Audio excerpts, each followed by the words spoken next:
Hello, everyone. Let's continue on with A Thousand Boy Kisses by Tillie Cole. Continuing on from Rune's perspective. Her face melted into pure happiness as she pushed the hair out of my forehead and ran her fingertip down my nose and along the edge of my jaw. I stayed completely still, trying to commit this moment to memory. A photo in my mind, her hands on my face, that look of happiness that lay shining from within. I used to wonder what you looked like, older. I wondered if you had cut your hair. I wondered if you had grown taller, changed in size. I wondered if your eyes had stayed the same. The side of her lip twitched. I wondered if you had grown more handsome, which seemed impossible to me. Her smile fell. And I see you have. When I saw you in the hallway last week, I couldn't believe you were there, standing in front of me, more beautiful than I could ever have imagined. She pulled playfully on my hair, with your bright blonde hair longer still. Your eyes as vibrant a blue as they'd ever been, and so tall and broad. Poppy's eyes met mine, and she said softly, "My Viking." My eyes closed as I tried to chase away the lump in my throat. When I opened them, Poppy was watching me like she always did, in complete adoration. Rising higher on my knees, I leaned closer, seeing Poppy's eyes soften as I pressed my forehead to hers, as carefully as if she were a china doll. As soon as our skin touched, I drew in a long breath and whispered, "Poppyman." This time, it was Poppy's tears that fell to her lap. I pushed my hand into her hair and held her close. "Don't cry, Poppyman. I can't stand to see you in tears." "You mistake their meaning," she whispered in return. I moved my head back slightly, searching her eyes. Poppy's gaze met mine, and she smiled.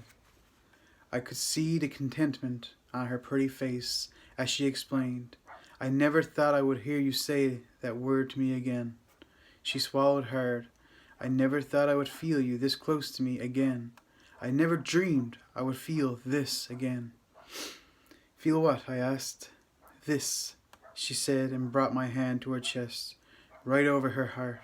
It was racing. I stilled, feeling something in my own chest stirring back to life, and she said, "I never thought I'd ever feel full and whole again." A tear fell from her eye and onto my hand, splashing on my skin. "I never thought I'd regain half my heart before." She trailed off, but we both knew what she meant. Her smile dropped and her gaze bored through to my own. Poppy and Rune, two halves of the same whole, reunited at last, when it matters most. "Poppy," I said, but couldn't fend off the whip of pain cracking deep inside. Poppy blinked, then blinked again, until all her tears were gone. She stared at me, her head dropping to one side, like she was working out a difficult puzzle. "Poppy," I said, my voice husky and coarse, "let me stay a while. I can't. I don't know what to do." Poppy's warm palm landed gently on my cheek. "There's nothing to do, Rune. Nothing to do but weather the storm." My words became trapped in my throat, and I closed my eyes. When they opened again, she was watching me. "I'm not scared," she assured me confidently, and I could see that she meant it. 100% meant it. My Poppy, tiny in size, but filled with courage and light. I had never been more proud to love her than I was at that moment. My attention dropped to her bed, a bed that was bigger than the one she had 2 years ago. She seemed too small for the large mattress. As she sat in the center, she looked like a little girl. Clearly seeing me looking at the bed, Poppy shuffled back. I could detect an edge of wariness in her expression, and I couldn't blame her. I knew I was not the boy she waved goodbye to 2 years ago. I was changed. I wasn't sure I could be her ruin ever again. Poppy swallowed. And after a moment's hesitation, she patted the mattress beside her. My heart raced. She was letting me stay. After everything I'd done since I returned, she was letting me stay. Making to stand up, my legs felt unsteady. The tears had stained my cheeks, grated my throat to soreness, and the grief, the surreal revelation about the pain of Poppy's illness. It had left a residual numbness in my body, every inch of me broken, patched back up with band-aids over open wounds. Temporary, futile, useless. I towed off my boots, then climbed onto the bed. Poppy shifted to lie on her natural side of the bed, and I awkwardly lay on mine. In a move so familiar to us both, we turned onto our sides and faced one another. But it wasn't as familiar as it once was. Poppy had changed. I had changed. Everything had changed. And I didn't know how to adjust. Minutes and minutes of silence ticked by. Poppy seemed content to watch me, but I had one question. The one question I had wanted to ask her when the contact stopped. The thought that had burrowed inside of me, turning dark for want of an answer. The one thought that made me feel sick. The one question that still had the potential to rip me apart. Even now, when my world couldn't shatter anymore. Ask me, Poppy said suddenly, keeping her voice low so as not to wake her parents. Surprise must have shown on my face, because she shrugged, looking so damn cute. I may not know the boy you are now, but I recognize the expression, the one that's building up to a question. I ran my finger over the sheet between us, my attention focused on the movement I was making. You do know me, I whispered in reply, wanting to believe that more than anything, because Poppy was the only one who ever truly knew the real me. Even now, buried under all this rage and anger, after the distance of 2 silent years, she still knew the heart underneath. Poppy's fingers moved closer to mine in the neutral territory between us, the no man's land that separated our bodies, as I watched our 2 hands straining for each other, but not quite reaching. I was engulfed with the need to get my camera, a need I hadn't felt for a long time. I wanted this moment captured. I wanted this picture. I wanted this moment in time to hold on to forever. I know some of your question, I think, Poppy said, pulling me back from my thoughts. Her cheek blushed, deep pink spreading over her fair skin. I'll be honest, since you've returned, I don't recognize much, but there are times that there are glimpses of the boy I love. Enough to inspire hope that he still lies in wait underneath. Her face was determined. I think, above anything, that I want to see him fight through what has him hidden. I think seeing him again is my biggest wish before I go. I turned my head, unwilling to listen to her talk about leaving, about the letdown I was, about the fact that her time was running out. Then, like a soldier's act of courage, her hand breached the distance between us and her fingertip grazed over mine. I turned my head back around. My fingers opened at her touch. Poppy ran her fingertip along the flesh of my palm, tracing the lines. The hint of a smile came on her lips. My stomach sank, wondering how many more times I would see that smile, wondering how she found the strength to smile at all. Then slowly retreating to where it had lain before, Poppy's hand grew still. She looked at me, patiently waiting for the question that I still had not asked. Feeling my heart race in trepidation, I opened my mouth and asked, was the silence only about your illness, or was it because images from our final night flashed into my brain, me lying over her body our mouths pressed together in slow, soft kisses. Poppy telling me she was ready, us losing our clothes, me watching her face as I pushed forward, and afterward as she lay in my arms, falling asleep beside her, nothing left unsaid between us. What? Poppy asked, wide-eyed. Taking in a quick breath, I blurted, was it because I pushed too far? Did I force you, pressure you?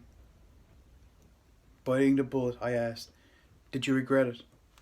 Poppy tensed, her eyes glistening. I wondered for a minute if she was about to cry. Confessed that what I had feared these past 2 years was true. That I hurt her. She put her trust in me, and I hurt her. Instead, Poppy rose from the bed and knelt down. I heard her pulling something out from underneath. When she rose to her feet, in her hand was a familiar glass mason jar, a mason jar filled with hundreds of pink paper hearts, 1,000 boy kisses.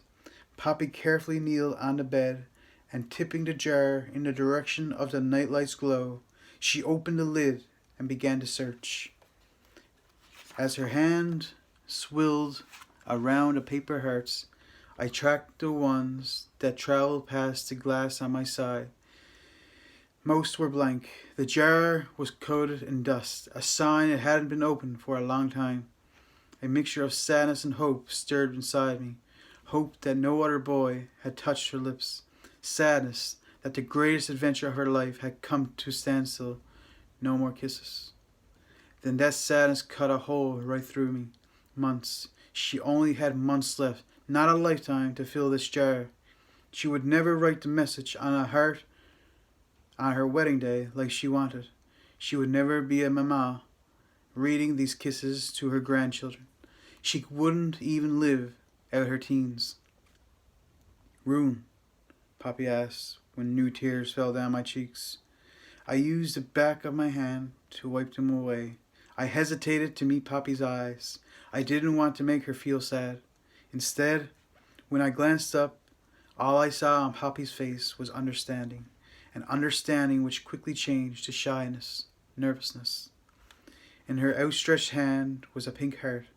Only this heart wasn't blank. It was full, both sides. This heart's ink was pink, practically disguising the message. Poppy pushed her hand further out. Take it, she insisted. I did as she asked. Sitting up, I shifted into the path of light. I focused hard on the light ink until I could make out the words, Kiss 355. In my bedroom, after I made love to my room, my heart almost burst. I turned the heart over and read the other side. I stopped breathing. It was the best night of my life, as special can be. I closed my eyes, yet another wash of emotion flowing through me. If I had been standing, I'm sure it would have brought me to my knees, because she loved me. That night, what we did, it was wanted. I hadn't hurt her. I choked down on a noise that was slipping up my throat. Poppy's hand was on my arm. I thought I destroyed us, I whispered, looking to her eyes. I thought you'd regretted us. I didn't, she whispered back. With a shaking hand, a gesture rusty from too much time spent apart, she pushed back the fallen strands of hair from my face. I closed my eyes under her touch, then opened them when she said, when everything happened, she explained, when I was seeking treatment, tears this time did slip down her cheeks. When that treatment stopped working, I thought of that night often. Poppy closed her eyes, her long dark lashes kissing her cheek. Then she smiled, her hand stilled in my hair. I thought of how gentle you were with me, how it felt to be with you, that close, like we were the two halves of the heart always called ourselves. She sighed. It was like home. You and me, together, were infinity. We were joined in that moment when our breathing was rough and you held me so tightly. It was the best moment of my life. Her eyes opened again. It was the moment I replayed when it hurt. It is the moment I think of when I slip, when I begin to feel scared.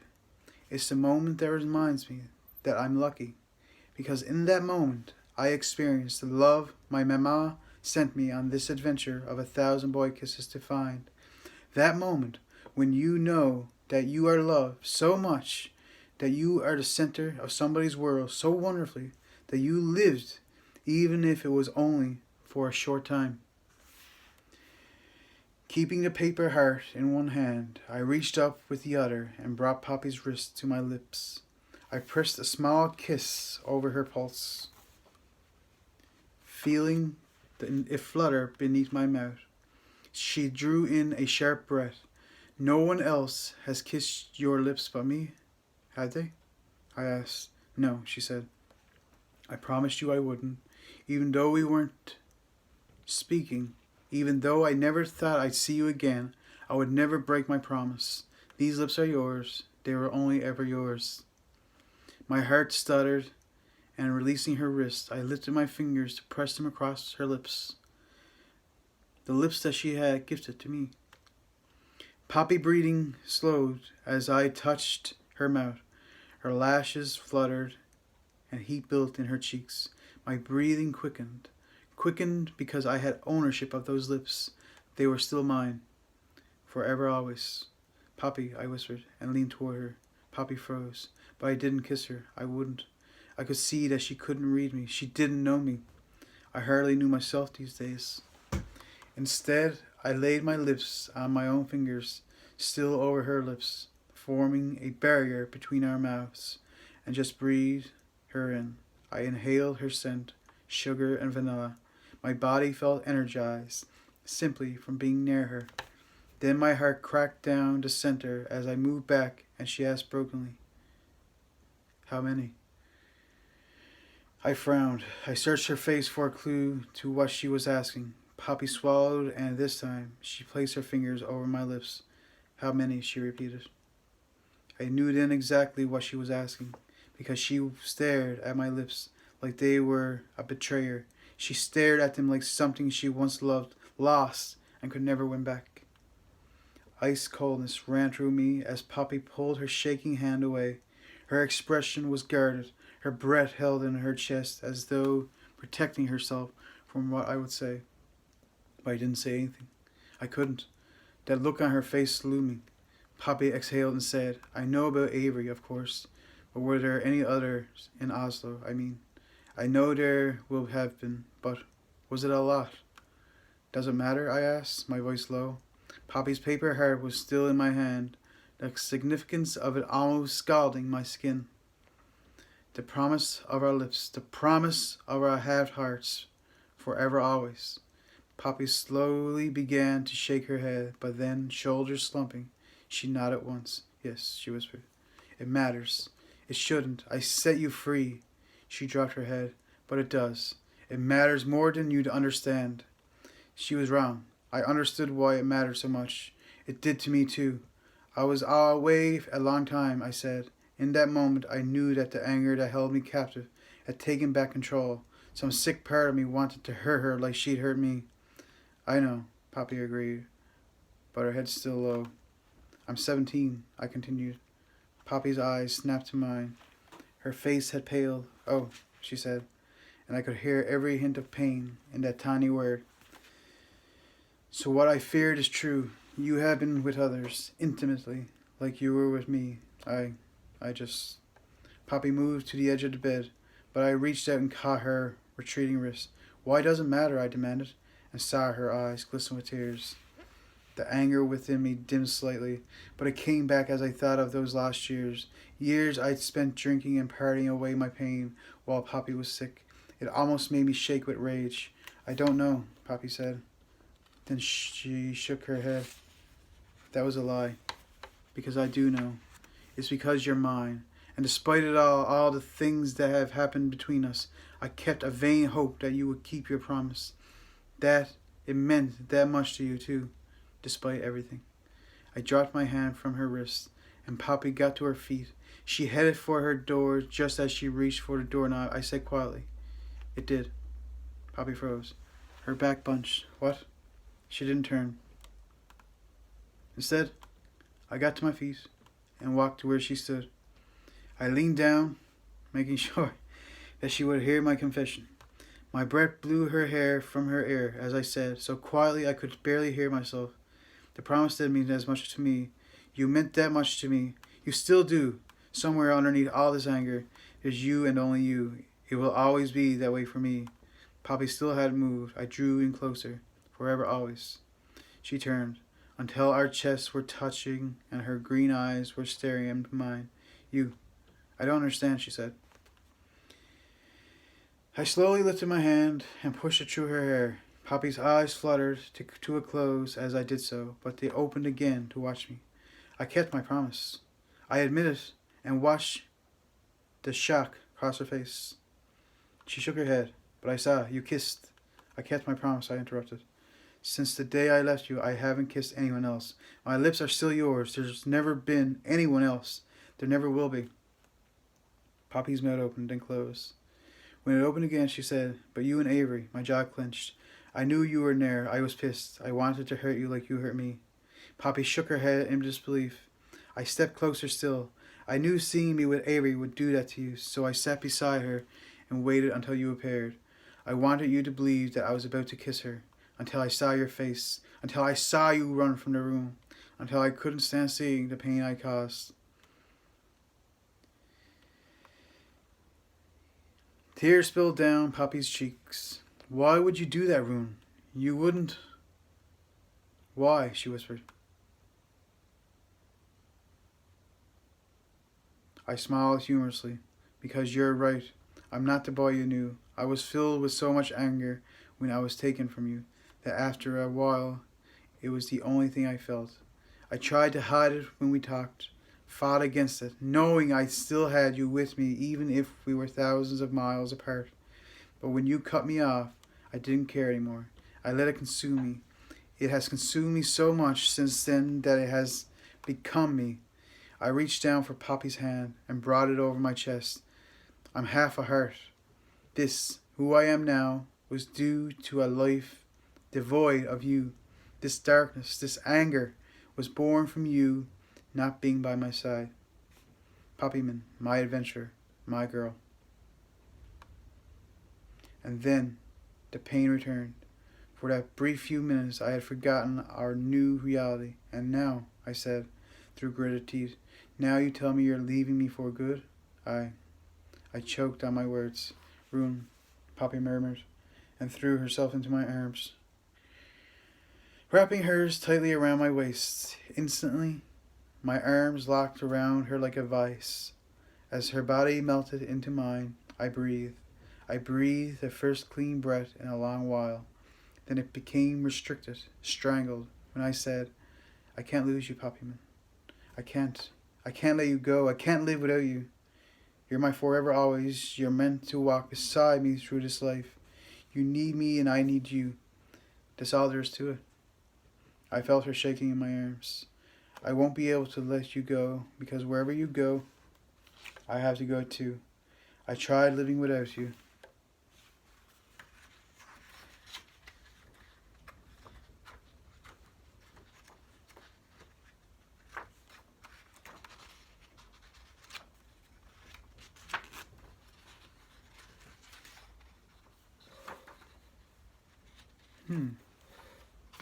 There we are. I tried living without you. It doesn't work. Slowly and as carefully as she could, Poppy lifted her head, separating our bodies just enough to look at me and whisper brokenly, I can't take you with me where I'm going. As her words sunk in, I stumbled back, freeing my arms from around her waist. I didn't stop until I sat down on the edge of the bed. I couldn't handle it. How the hell do I deal with all of this? I couldn't understand how Poppy could be so strong. How did she face this death sentence with such dignity? All I wanted to do was curse at the world, to destroy everything in my path. My head fell forward, and I cried. I cried tears that I didn't realize I had left. It was in my reserve, the last wave of the devastation I was feeling. The tears that acknowledged the truth I didn't want to accept, that Poppyman was dying. She was really, truly dying. I felt the bed dip beside me. I smelled her sweet scent. I followed her as she guided me to lie back in bed. I followed her solid instruction to fall into her arms. I released everything that had been pent up inside as she stroked her hands through my hair. I wrapped my arms around her waist and held on, trying my damnedest to memorize how this felt, how she felt in my arms, her heartbeat strong and her body warm. I wasn't sure how much time I had passed, but eventually the tears dried up. I didn't move from Poppy's arms. She didn't stop caressing my back with her fingers. I managed to wet my throat enough to ask, "How did it all happen, Poppy? How did you find out?" Poppy was quiet for a few seconds before she sighed. "It doesn't matter, Rune." I sat up and looked into her eyes. "I want to know." Poppy ran the back of her hand over my cheek and nodded. "I know you do, and you will, but not tonight. This, us like this, is all that matters tonight, nothing more." I didn't break my gaze from hers, and neither did she. A numb kind of peace had settled between us. The air was thick as I leaned in, wanting nothing more than to press my mouth to hers, to feel her lips against mine, to add another kiss to her jar. When my mouth was just a hair's breadth from Poppy's, I moved to kiss her cheek instead. It was soft and gentle, but it wasn't enough. Shifting upwards, I pressed another kiss and another to every inch of her cheek, over her forehead and across her nose. Poppy shifted beneath me. As I drew back, I guessed from the understanding in her expression that Poppy knew I wasn't pushing things. Because as much as I didn't want to accept it, we were different people now. The boy and girl who kissed each other as easily as breathing had changed.